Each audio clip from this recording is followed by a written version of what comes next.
Девочки, добрый вечер. Можно подсяду? Пиво? Что? Познакомиться хочу с девочкой, понравилось просто сильно. Что вечера делать, нечем заняться? Да, ну чего, ну, у тебя красивая улыбка. Кто разрешил? Не улыбайся.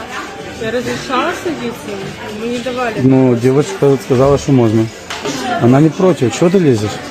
Что лезу? Кто лезет? Я что, змея, что лезть или что? Я понял. Я себе не мешаю. Мы сидим, кушаем. Что ты нам пришел? А где вы кушаете? Вы же ждете вот заказ. Ну, типа, Что ты сюда подсел, блядь? что так разговариваешь со мной? А что, нельзя? Ну хочу, так и Слушай, разговаривать сам. слушай, глаза твои такие красивые. Вот ты, может, дашь инстаграм свой? Где-то погуляем потом. У нас все какой инстаграм, блядь? Да что ты лезешь? Что лезу? Что лезу, блядь? Бурагузишь в натуре сейчас. Какой барагозу, блядь? Пожалуйста. Все, спасибо большое. А как тебя зовут? Настя. Настя? Меня Коля зовут. Вот у тебя маникюр такой? Новый. Смоколы. Блин, красивый. Все, пока-пока, давай опять. Хорошего вечера, а потом спишемся. Ну, вы видели, как обидненько стало, да, вот этой вот первой, которую не выбрали. Это ж она ж так себя ведет просто потому, что не к ней начали подкатывать. А если бы к ней, она бы себя так не вела, потому что уже он сразу дал понять, что ему понравилась подруга. И она начала сразу, как он говорит, бурагозить. Действительно, что из-за того, что меня не выбрали. И она еще и потом ей, наверное, высказала. А возможно, они вообще, наверное, перестали общаться. Как по мне, это такая подружка хуже врага. Нафиг, наверное, наоборот бы. Вообще не важно, ну подсел, он же не с плохими намерениями. Наоборот бы порадовалась, без проблем. А тут, ну вот, такой она человек. Привет, меня зовут Юля. Мне 35 лет, и у меня нет парня, у меня нет мужа, у меня нет бывшего мужа, у меня нет детей. Я одна. Я сижу сейчас в машине, время 11:30 ночи, на парковке возле ленты. Но понимаю, что я не хочу ехать домой. И я вообще ничего не хочу. Ну, то есть меня вообще никто нигде, не ждет. И вот это вот осознание того, что я нахуй никому не нужна, да, просто изнутри меня съедает. Не то чтобы я люблю большие компании, там, да, шумные вечеринки, нет, я не из таких людей, но типа мне не нужны люди, да, мне комфортно с самой собой. Я могу спокойно одна пойти в кино, в ресторан, одна поехать там на пруд или в другой город, в путешествие. Но просто вот очень грустно от осознания того, что у меня нет человека, кому можно было бы приехать вечером, уткнуться носом в плечо, да, и рассказать о том, как я устала, что я не справляюсь, побыть вот этой маленькой девочкой, да, поделиться тем, какие все пидорасы.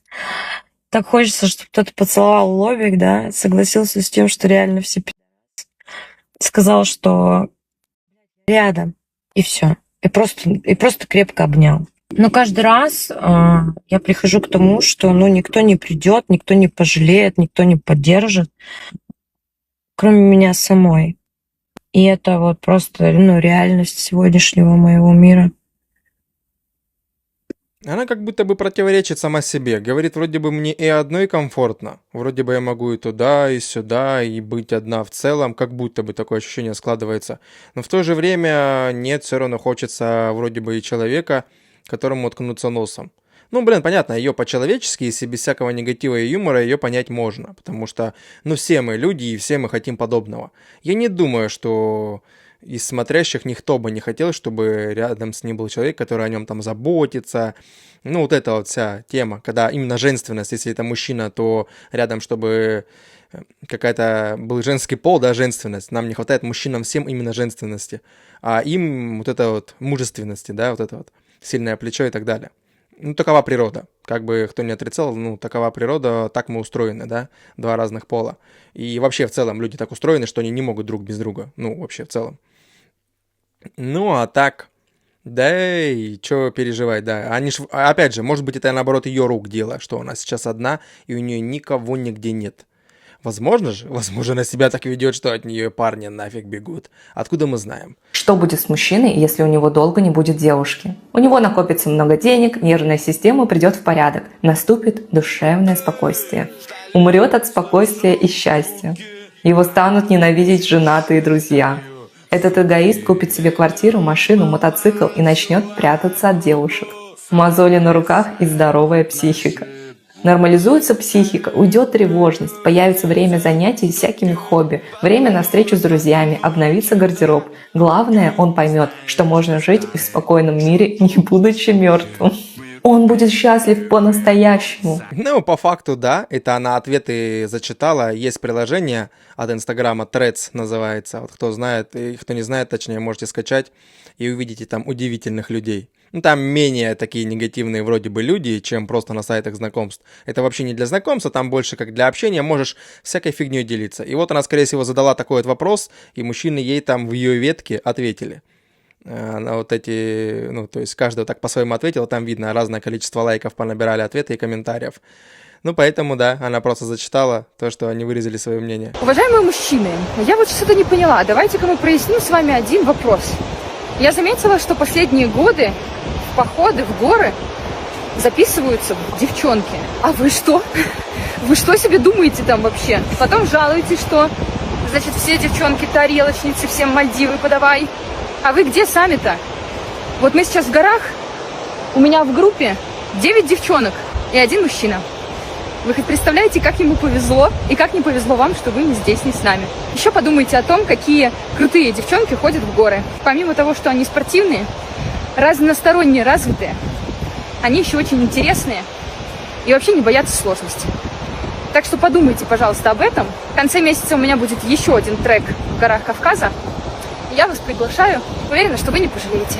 С 21 по 27 июля. Ну, тут она, понятно, она просто услугу свою в первую очередь хочет продать и апеллирует тем, что как будто вот, смотрите, один только мужчина. Ну, а так, по факту, просто это не всем интересно. Это, как и любые другие увлечения. Кому-то это интересно, чем ты увлекаешься, другому это может быть неинтересно. Также и все эти женщины, девушки, о которых она там вот вообще в целом сказала, и такие персонажи могут быть не всем интересны, кроме таким же реально. Мужчинам, которых гоняют тоже по горам, какие-то схожие интересы, потому что вряд ли, если мужчина просто обычный работник, приходит с работы домой, а у него жена в горах с какими-то там другими, да, там, женщинами и мужиками, ну, вряд ли, и ему бы это симпатизировало. Такие люди просто не смогут сосуществовать, ну, по факту. Может быть, кто-то и приспособится, но вроде бы как будто бы нет. Ну, короче, а так такое, да, у каждого свои просто интересы, поэтому там в данной группе всего лишь один, этот мужчина и все. Нет, ну вот я живу в деревне, я очень хочу побывать хоть раз в жизни на отдыхе и очень хочу сильно в Дубай. И я просто не понимаю, почему какой-нибудь мужчина не может оплатить мне мой отдых. Ну, что в этом трудного, я не понимаю. Ну, действительно, что? Просто оплатить отпуск, просто один раз. Я хоть раз съезжу за границу, посмотрю. Я действительно не... Что-то она вообще не смахивает на деревенскую. Такая вся в татушках, такой прикидон, такая манера общения. Ну, я понимаю, что может быть и в каких-то станицах с малым населением, каких-то типа полудеревнях или действительно деревнях такие могут быть, потому что кто ей мешает выехать в ближайший какой-нибудь типа город небольшой и забахать себе пачку татушек и закупить вещи. Ну, понятно, что это сейчас не проблема. Даже если ты живешь где-нибудь в глухомане. Вообще, по сути, не проблема. А насчет этого, это, конечно, бред еще тот, да. Ну так все в ее руках. Она может предложить такому мужчине, который готов ей будет оплатить, кое-что другое и согласятся. А вот так просто, это я не знаю, каким надо быть чудиком, чтобы зарабатывать нормально и взять вот такой вот подобный татуированный, просто по доброте душевной, взять оплатить поездку в Дубай. Что тут такого? Я не понимаю. Да я тоже такое могу сказать. А что тут такого? Почему мне не могут люди взять и скинуться мне на какую-нибудь Бэху или Мерс? Почему бы и нет? А что тут такого? Я не понимаю. Что, не могут скинуться, что ли? Что им, ну, в целом жалко там, да? 1000 людей бы скинулось, там, не знаю, по 1000. Уже, опа, неплохая сумма. Ну, понятно, что я утрирую там, условно говоря, говорю, ну, это как будто бы что-то такое. Да, размышления не совсем, скажем так, взрослого человека, как будто бы. Так и она. Отнесем американцу сырники, посмотрим, что он скажет. Попробуй, пожалуйста. Вкусно?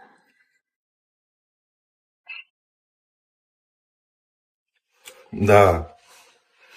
Не, ну серьезно. Ну ты макни в варенье со сметанкой. Чуть-чуть макни. Вкусно? Что это? Это варенье со сметаной. Вот это вкусно, это как ничего. Это сырники. Ты зачем женился на русской, если ты не любишь сырники? Положи обратно. Что, правда невкусно? Это не вкусно, это просто ничего. Ты мне весь рилс испортил. Почему? Потому что я думала, тебе будет вкусно. Чтобы заранее знать или не знать, вкусно этому американцу или нет, надо было отрепетировать. Как минимум ему отнести без камеры это все. Да и все. И он бы сразу тебе сказал бы. И отыграл бы тебе как надо. Да и все, если мы говорим об этом. А так, ну да, понятно, другой менталитет, другие люди, другой язык. Он привык там к своим каким-нибудь, не знаю, что они там едят, я не знаю. Что они там любят? Бургеры, какой-то бекон они любят там, не знаю, чуть ли не сырой кидать. Хотя я уверен, и у нас в России дофига таких людей, которые, как они примерно любят.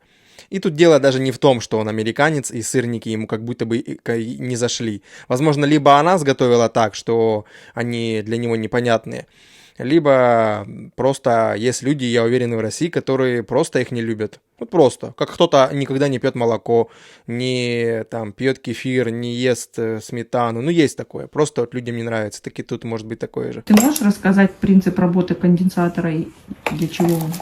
В конденсаторе, вообще, по простым словам, это как батарейка.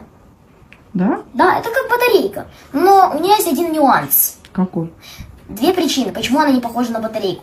Во-первых, она может выпрямлять синусоиды. То есть, например, синусоида – это переменное напряжение, вот как в розетке. Там так 220 Вт, плюс-минус, плюс-минус. Угу. И она может их сглаживать после диода. То есть идет диод и конденсатор. И после этой схемы он может выдать, например, тебе 110 вольт, потому что диод делит напряжение. А конденсатор, вот эти пульсации, которые были и после диода, он накапливает заряд и сглаживает его, чтобы он не прыгал. Как интересно. Да, это так работает. Ну, вот это молодец, да. Не втыкает в телефоны в какие-то там, какие-нибудь тупые тиктоки, инстаграмы, но именно в тупые какие-нибудь видео. Даже если он и втыкает, возможно, он смотрит такие вот научные всякие видео, и в этом плане молодец. Да, понятное дело, что у него сейчас такой возраст и проявляется интерес ко многому, и это с возрастом может поменяться. Условно, кто-то в детстве одним занимался, думал, что он в этом направлении пойдет, а подвырос, и у него поменялась голова, более подрос, он понял, что хочет вообще другим заниматься. Ну и тут такая же может быть история. Ну так молодец. Ой, ебали вот с этими своими театрами, путешествиями, музеями. Ну да, это Господи. Это вот у вас что, больше в жизни ничего нет? Если абсолютно? мужик не лох, он понимает, что это просто стандартная шапочка профиля у любой девушки, которая хочет отсеять нищебродов. Записывайте лайфхак, я вас сейчас научу. Так вот, женщины таким образом обозначают, что у нее, скажем так, дорогое хобби. Но Так. дорогое хобби, Жень, может же быть не вот это стандартное путешествие и театр, а это могут быть танцы, это может быть теннис, это может быть конный спорт, Замечательно, это может прекрасно. быть рисование, это может быть все что угодно. Ты готов был бы помочь своей девушке финансово в этом хобби? Ты это оплачивала сама? Да, допустим? я оплачивала это сама. Да, ты оплачивала, и ты вступаешь в отношения с мужчиной. Вот, продолжай также оплачивать. Ну да, видео оборвалось, но концовка правильная. Ну, то есть, если девушка, женщина, у нее были какие-то хобби, она там что-то, не знаю, путешествовала, действительно, если она там ходила по ресторанам, она там, не знаю, занималась конным спортом или всякой другой фигней, ну, то, что ей нравится.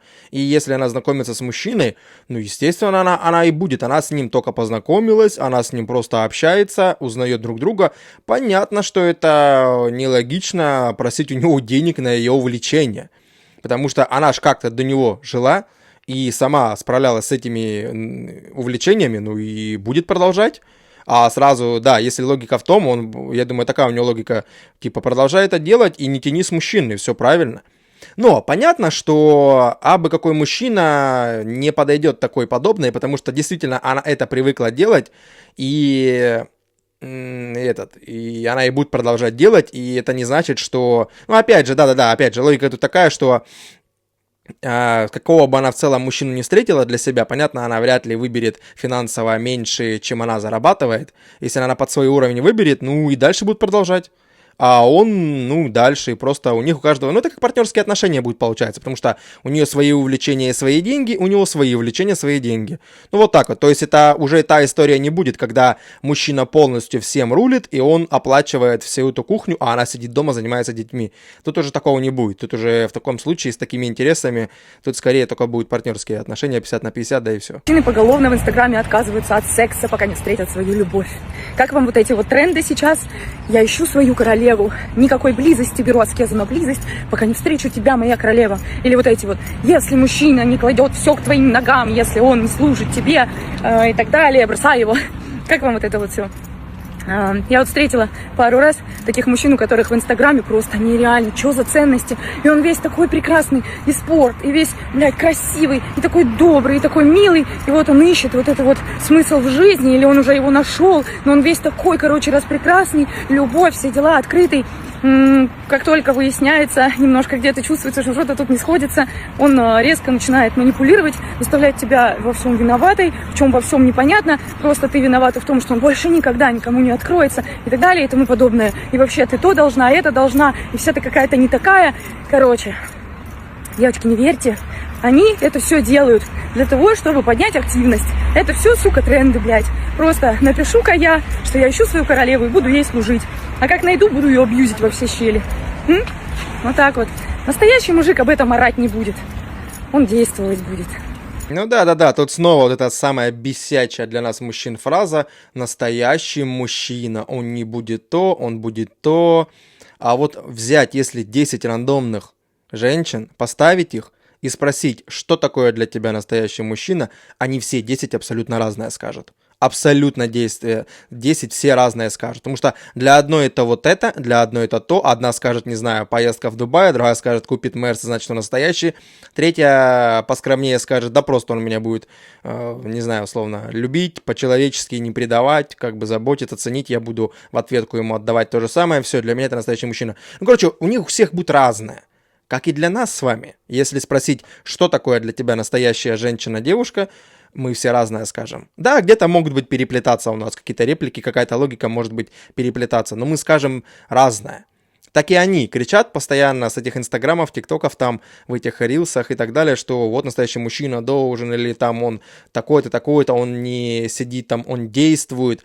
Да, это все понятно, если логика в том, что если тебе понравилась женщина-девушка, то ты не сидишь сюси там муси не распинаешь в тексте, а просто сразу, ну, как в плане, ну, то есть долго-то, если вы с одной локации, да, если вы недалеко находитесь, то никаких там долгих переписок туда-сюда, пошел хотя бы, если как сейчас летом, на свежий воздух, хотя бы увидели друг друга, если человек настроен серьезно.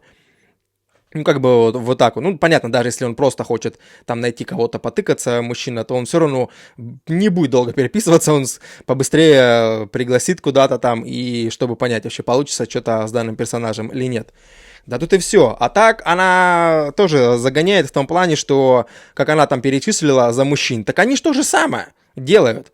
Перебирают, думают, там, то тот пошел нафиг, то этот пошел нафиг, что она там, ну, понятно, что там, возможно, для поднятия охватов некоторые мужчины делают, да, такие приколы, там, что как будто бы я буду только спать с той, с которой там будет моя, там, не знаю, богиня или что-то еще. Понятно, что такого не будет, это чаще прикол.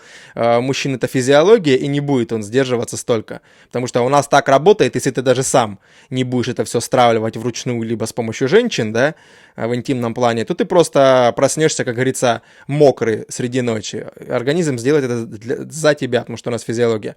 Ну так, короче, такое себе, просто несет, как обычно, двойные стандарты. Когда она говорит за женские, это да, типа мужчины, это, ну короче, ну их. Я сходила на свидание с мужчиной, и мне кажется, что мы с ним больше не увидимся. На прошлые выходные я уезжала в графство Кент и поменяла локацию в своем сайте знакомств. Поставила Кентербери, да, то есть тот город, в котором я находилась. В итоге я сходила на свидание с мужчиной. Мы друг другу очень понравились. Я ему, конечно же, сразу же сказала, что я не местная, что я из Рейдинга. И он не отчаялся, но он расстроился, но как бы все равно он мной заинтересовался, потому что он взял мой WhatsApp, он там написал мне на следующее утро и так далее. И когда я вернулась обратно в Рейдинг вчера, Я заметила себя вот в этой старой программе выживания, когда я залипаю за мужчиной. Но я-то уже в новой программе, я уже в программе жизни и любви к себе. Об этом я вам потом расскажу. И решила, вместо того, чтобы за него залипать, залипнуть за себя и подумала, а поставлю-ка я себе новую цель. У него просто идеальное тело. Вот таких тел, как у него, я никогда не видела. То качество, которое мне очень в нем понравилось и которое во мне не прокачано, дисциплину и систему регулярных тренировок, я его забираю себе. И теперь вместо того, чтобы залипать за этого мужчину, я возьму и буду залипать за себя через это качество регулярных тренировок и поставленной цели накачать крутое тело. Поэтому, друзья, как вы думаете, напишет он мне еще? И преодолеем ли мы дистанцию в 2,5 часа? Ну, тут все ясно. Тут сразу почерк чувствуется промытых просто мозгов. Настолько их голову промыли. Опять там проработано, я на себя, фокус туда-сюда, я не залипаю на мужчине. То есть она имеет в виду, что она собирается его юзать, ну как будто бы быть с ним, но быть с ним до тех пор, пока она не переймет от него качество, как бы подкачать тело. И все. А потом типа нафиг иди. Ну понятно, если в этом периоде они будут с ним плотно общаться и будут они там тыкаться и все дела, ну да, для мужчин это тоже бонус, почему бы и нет. Ну если он ищет то же самое. А так чувствуется офигеть, я говорю, какая у него проработка в башке, это просто жесть. Меня просто бесило, когда мой муж забивал на меня из-за работы. 24/7, без выходных, без отпусков. Он трудоголик, помешан на своей работе. В телефоне замолкает. Клиенты, коллеги, юристы за советом. Он работает агентом по недвижимости по всему Северо-Западу и Краснодарскому краю. Красный диплом высшего юридического. И я подозреваю, у него есть комплекс отличника. Все должно быть идеально. Все должно быть сделано, все должно быть закрыто. Поехали отдыхать? Он на телефоне.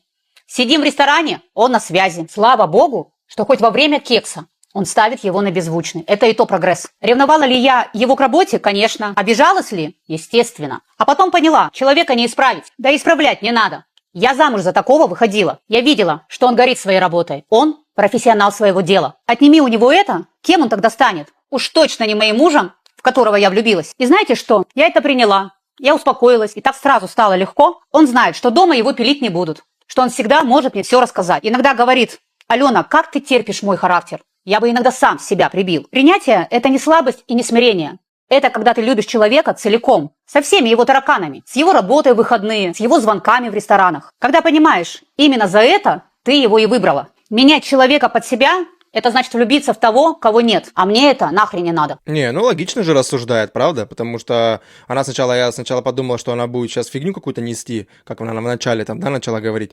А потом, да, четко съехала, действительно, она, как и сказала, все правильно. То есть я же, как говорит, выходила замуж за такого, то есть я же видела, что он изначально такой был.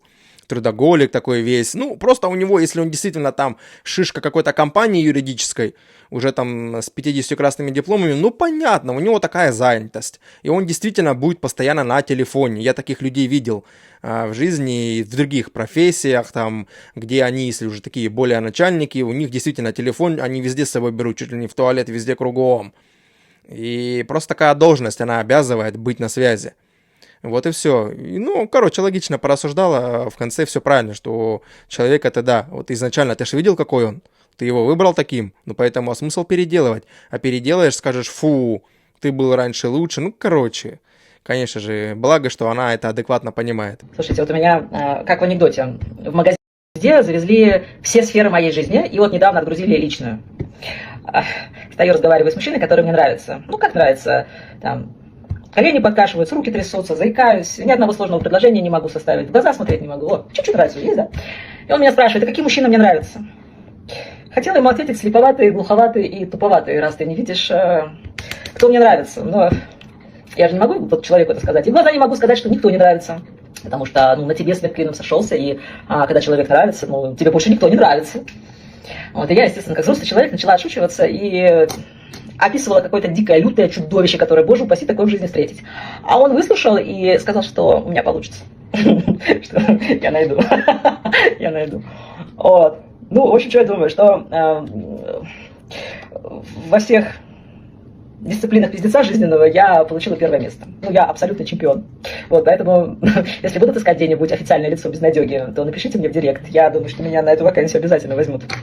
Ну, то есть у нее идеи в голове вообще не возникало сказать ему напрямую, да? Я понимаю, люди такие есть, и нас таких немало вообще в целом, ну, в целом людей, да, не то, что нас, а таких людей есть и мужчины, и женщины, которые просто не могут говорить открыто. Ну, то есть, когда вот такая вот уже острая ситуация, когда он говорит, кто тебе нравится, какой типаж, и она просто какую-то фигню несет, рандомного придумала персонажа, а не сказала, что да, ты мне нравишься. Что тут такого? Ты же ему не говоришь, что я тебя там люблю, обожаю. Ты просто говоришь, что ну, ты мне нравишься, как и девушке, женщине это сказать. Ну, то есть ты видишь ее, пообщался, и ты просто, ну, логично, искренне говоришь, да, ну, ты мне нравишься, да, вот, я на тебя смотрю, да, ты мне симпатизируешь, что без всякого вранья. Это же самое, по-моему, нормальное, логичное, что можно сделать. А в итоге она ему фигню рассказала, он подумал, ну, вообще какая-то хрен пойми, и, возможно, вообще, да, слился, а он ей понравился, офигеть, там колени подкашиваются. Ну, блин, ну, короче, это, конечно, такое. Я понимаю, что люди либо рождаются с таким качеством, я не знаю, либо это генетически, что это, либо они где-то это в обществе приобретают. Но у меня, благо, такого нет. То есть, если я что-то думаю о человеке, я ему скажу, особенно если касается вот такой вот темы, в плане там нравишься, не нравишься, любишь, не любишь, ну, потому что, а как? Зачем скрывать? А потом вот такие вот последствия могут быть. Парадоксально. Я, наверное, как и большинство девушек, хочу себе красавчика такого, с плечами, с харизмой. Но, как правило, с таким тяжело договориться, понты на понты накладываются, и нет контакта. И тут ты решаешь опустить планочку и даешь шанс тому самому страшненькому, который возле тебя, с надеждой. Ну, вот ты дал человеку шанс, и он уже оценит, должен целовать песок, по которому ты ходила. И вы знаете, что происходит? Он начинает, принимая это как должное. Я в шоках. Блин, а кто ей сказал, что она вообще-то настолько прекрасная, что должен человек целовать песок, по которому она ходила? Ну и насчет там страшненьких красавиц или красавцев, ну да, понятно, у нас опять же у каждого свой вкус. Для кого-то один и тот же человек будет уродом, а для кого-то самый прекрасный человек, ну, по внешности как минимум, да? И также и по качествам. Это нормальная история, поэтому, блин, ну я не вижу на свой вкус ничего прекрасного, никогда бы не подошел к подобной внешности там, да? Ну, а кому-то действительно шанс, говорит, мне еще нравится, как у них вот это вот у женского пола, я даю шанс более страшненькому. То есть шансы они нам дают. Да, королевы сидят с коронами. Что такая ситуация? Я у своего мужа нашла презерватив. Ну и, конечно же, я решила разводиться, потому что мы ими не пользуемся. Тут я подумала, что терять-то уже, в принципе, нечего. Решила спросить у него, откуда он у него. И какое счастье, что я все-таки решила это спросить. Он мне все объяснил, он мне все сразу же рассказал. Он мне говорит, господи, какая ты у меня глупенькая, какая ты дурочка, как ты могла вообще такое подумать? И правда, я такая дурочка. Оказывается, что он просто нашел вот этот вот рецепт, и он решил мне его приготовить. Боже, это так мило. Ребят, всегда спрашивайте, если вы в чем-то друг друга подозреваете, либо что-то вам может быть непонятно, всегда разговаривайте. И это видео именно про то, что всегда нужно разговаривать. Ведь вот если бы я не спросила, я бы просто подала на развод и ухудшила ситуацию. А я решила поговорить, да, и узнать все детали, а оказалось, что он всего лишь просто мне решил приготовить. И я могла разрушить наш брак. Какая я глупая. Ну мы ж не все, да, поверили в эту историю, я надеюсь. Потому что я сомневаюсь. Потому что он, скорее всего, ей причухал и где-то, возможно, гуляет на стороне. Да, это, возможно, правда, это первый вариант. А второй вариант, да, возможно, это правда. Возможно, он вот этот идиотский рецепт действительно нашел, который она вот показала. Это надо быть каким, я не знаю, человеком, чтобы вот такой вот рецепт реально сделать. То есть ты в резинке напихаешь какую-то еду, которая со смазкой, какой-то непонятной, это все вымажется там, да даже если ты попытаешься все это вымыть. Да, понятно, что если ты возьмешь чистый, неиспользованный, это понятно, что как бы что такого, вроде бы, но сам факт вот этого мне было бы омерзительно. А она говорит, окей, какая милота. Ну, пожелаем ему удачи. Знаете, в какой момент особенно я вспоминаю, понимаю, что хочу, чтобы рядом был со мной мужчина сильный. Именно в тот момент, когда я пытаюсь открыть крышку, а она бывает, что очень сильно, как-то вот сильно закрыта и еле-еле, да, ее открываешь. И в момент, когда я хочу арбуз, его нужно тащить. Я его не покупаю тоже в этот момент, думаю, вот был бы у меня мужчина рядом, который открывал мне крышки и приносил мне арбуз. Ясно, понятно. Если ей только для этих двух случаев нужен мужчина и больше не для чего, то есть как заботливый персонаж, там, душевный человек, ей это не надо, ну и нафиг. Купи себе какую-нибудь приблуду. Я уверен, что где-нибудь на Озоне, на Вайлдберрисах продается какая-нибудь фиговина специально для слабых девушек, женщин, чтобы с крышки вскрывать вообще без проблем. А насчет арбуза, так, блин, его ж можно купить не 10-килограммовый, а купить буквально 1-1,5 килограмма и принести его в пакетике. Вообще, это такое себе не оправдание, как говорится, чтобы не кушать арбуз. Даже в крайнем случае тебе, я не знаю, там и пол арбуза могут намутить и продать. Каким должен быть мужик, чтобы ты была с ним? Щедрый, добрый, любил кекс через день, либо желательно каждый день. И молодой до 30 только. Тебе сколько лет? Мне 29. Важно, сколько он зарабатывает? Да, очень. Сколько он должен минимум зарабатывать? От? Да. Допустим, 15 миллионов в месяц. Парень, которому младше 30 лет, должен зарабатывать больше 15 миллионов? Да. Как думаешь, откуда он такие деньги может зарабатывать? Таких вообще людей встречала? Да, но мне не важно, откуда он будет это все зарабатывать. Я приму его таким, какой он есть, со всеми его способами заработка. А что ты ему дашь взамен? В смысле, что я дам? Я могу дать или не дать? Понятно? И этого достаточно. Ну то есть она очередная, которая хочет просто на Матильду свою там забритую, как говорится, поймать типа, который 15 лямов причем, как она сказала, 15 лямов. И неважно как, хоть он чернухой зарабатывает хоть в белую, неважно вообще. От пятнашки. И я просто за это дам ему Матильду. Да, я представляю, если я 15 лямов бы рубил, зачем мне какая-то вот такая подобная, ну, я имею в виду, зачем мне с ней жить и тратить на нее деньги? Зачем?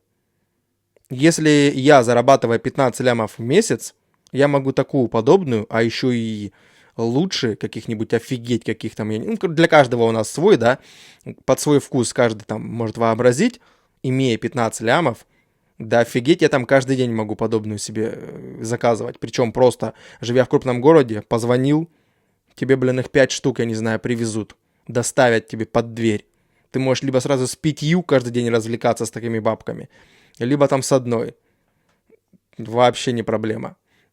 Я даже не знаю, что у меня должно было бы быть в голове, зарабатывая такие бабки, чтобы тупо содержать какую-то непонятную такую вот с Матильдой, с типичной. Блин, ну ты ж ничего нового не увидишь. Груди, это, блин, ну все плюс-минус одинаковое. Да, чувство новизны, это все прикольно, когда с новым человеком, да, этими делами занимаешься, но в любом случае любой человек, какой бы он ни был, хоть какой бы он там звездой самой прекрасной не был моделью, он все это приедается. Также и у девушек, у женщин такая же история. Какой бы мужчина не был прекрасный там на телеэкранах или какой харизматичный, он обычный в ее глазах скатится в обычного через время. Ну, природа так у нас устроена. Да, ну а так я говорю, это жесть, представляю. Столько зарабатывать и вот такую непонятную содержать, нежели каждый день тебе бы красавец приводили бы, да, это, конечно, странно было бы именно, как я говорю, опять же, такую содержать. И на этом все, подписывайтесь на канал, жмите колокольчик, пишите свое мнение в комментариях, и всем пока.